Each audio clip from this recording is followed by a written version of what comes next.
G'day team, hope you're well. Today I want to talk to you about the M&A space and mergers and acquisitions and the process to follow when you're kind of stepping through this process. So we've just kind of talked through, we've got a couple of clients in our boardroom program that are looking at going down the path of, either merging with some other businesses or acquiring other businesses. And, whilst I won't cover all the intricacies on today's video, I just want to kind of step through this process so that if you are thinking about this, you can kind of be guided by what we're about to cover. So I guess the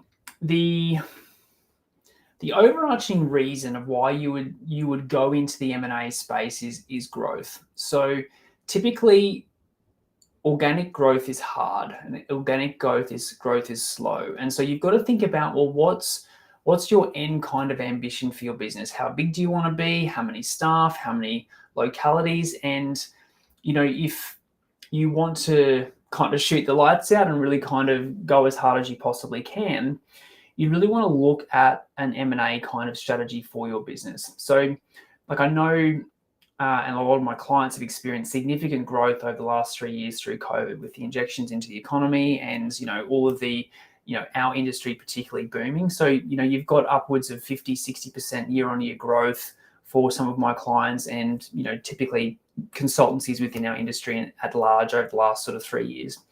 That's pretty unusual. That's kind of, I don't think, sustainable in terms of the type of growth that we've seen over the last 3 years. Typically, prior to anything that sort of happened through COVID, most businesses organically are growing between 5 to 15, maybe 20% per year. And whilst that's still good, if you sit and look at where your business is now and you have significant growth plans or growth trajectories, growing 5% per year or growing 10% per year is probably not going to cut it when it comes to what you're trying to build. If you're, the type of business owner that just kind of wants to keep growing steadily and do it organically, 100%, organically is the way to go. It's sustained, it's consistent.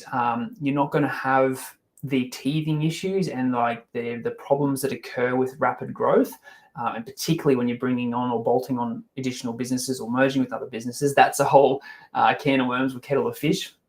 So if you want to kind of grow slowly and organically and just kind of keep going, organically is the way to go.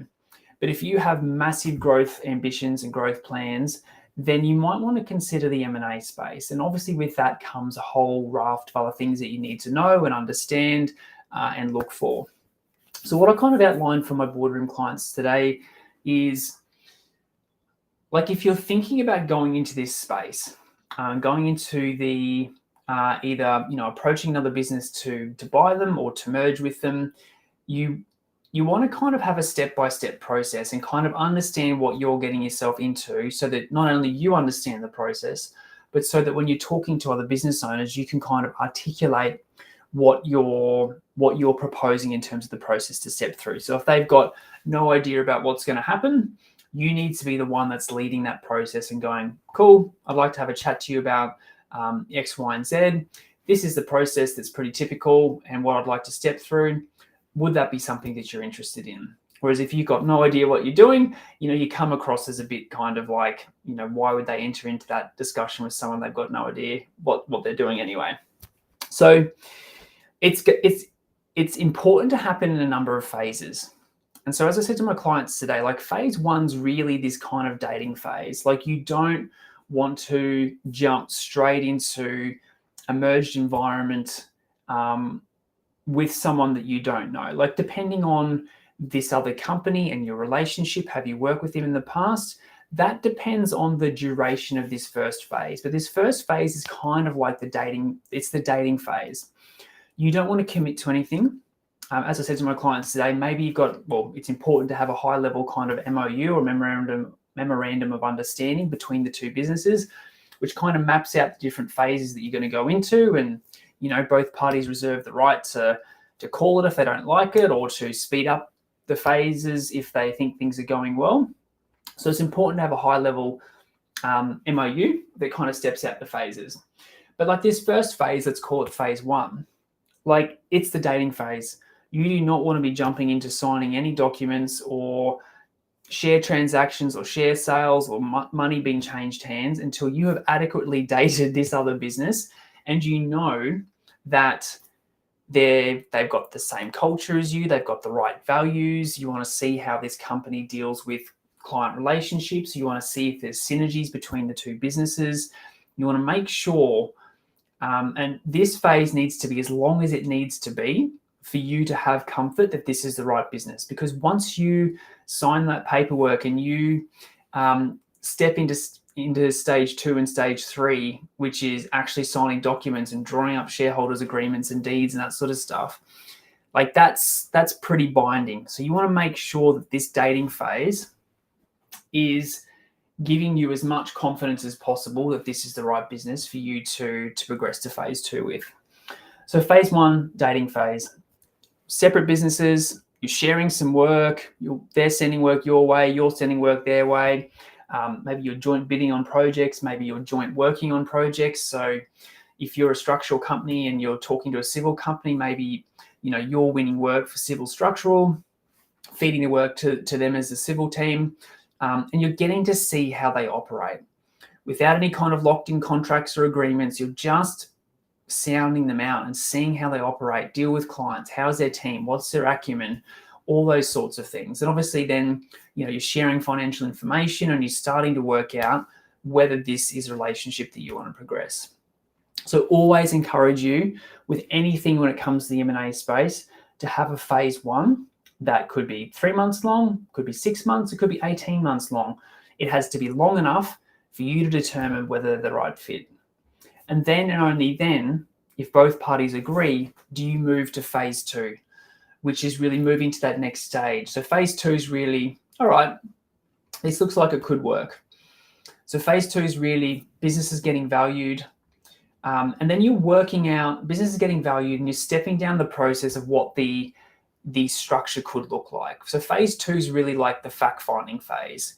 You sign an NDA, non-disclosure agreement, documents get transacted or transferred, you're looking at their financials, they're looking at your financials. You're starting to do a bit more of a deep dive into that business in terms of companies getting valued, understanding P&Ls, understanding revenue, understanding forecast revenue, projections, client base, all those sorts of things that you want to start to understand in phase 2. And so phase 2 is really that okay, we've dated for a bit, this seems to be going well, let's go to that next phase, which is that fact-finding part of the process where we're just working out, the finer details of how this transaction could work. And so I won't go into it today, but I went into it quite detailed with my clients today around, there's a straight buyout. So you might just, if they're a smaller business, you might just do an upfront cash transaction, buy that business and roll them into yours. There's other ways you can do it through a group of companies kind of model where, there's a script for script transaction. No money changes hands, which is good from a capital gains tax point of view. There's a number of different ways you can structure either the buyout or the merge process. You've got to work out what works for you. But that's at phase 2. You're just starting to work out whether or how this deal could look and whether it works for you. And then phase 3 is, and so phase 2, you're looking at the shareholders agreement, you're getting that all sort of nutted out in terms of the wording and how that looks and feels and what the clauses say, all those sorts of things. And then phase 3 is kind of like the marriage. Phase 3 is you sign on the dotted line and you progress to, the actual merged or buyout environment. So it's important to recognize that it is a phased approach or a staged approach, phases 1, 2, and 3. And it's important that you don't feel pressured. It's a really, really big deal to go into a merged environment, to bring in other directors into your business, because it's a change of culture. There's a whole bunch of things here to consider. What I will say is, this is the way to significant growth. If you want significant growth, the M&A space is where it's at. But with that significant growth comes all the other things in terms of cultural change, in terms of other people sitting around the table, in terms of you giving up some of the ownership, in terms of you not being able to call the shots. There's a whole bunch of things there to consider. So what's important is, though, that you go through this phased approach and don't feel pressured at any point to go faster than what you need to make sure it's the right decision. Because once you've signed on that dotted line and the business transactions occurred, barring a relationship breakup, you're in that relationship with those other people and that other company for potentially the rest of your career. So it's a really, really big decision. So team, hopefully that helps. Hopefully that just kind of starts to break down the process of the M&A space and just gives you a bit of a feel for the stages and the steps and what you have to go through to either buy a business or to merge with another business. Hope that helps. And if you've got any questions, please, text, email, let me kind of know. Happy to work through it with you. So team, if you want to keep building your business on your own, I have a heap of free resources just like this channel for you to keep doing it on your own. If you want to join a community, if you want to get advice, if you want to bounce ideas off an incredible network of business owners in the engineering industry, I'd love to invite you to join our Boardroom Coaching Program. It's only for business owners of engineering consultancies, no lawyers, no tax, no accountants, nothing like that, purely business owners of consultancies within our industry. So if that's you, if you'd like some help building your business even faster, reach out, shoot me a message with the word boardroom, and let's have a chat about how I can help you build your business faster. Have an awesome day.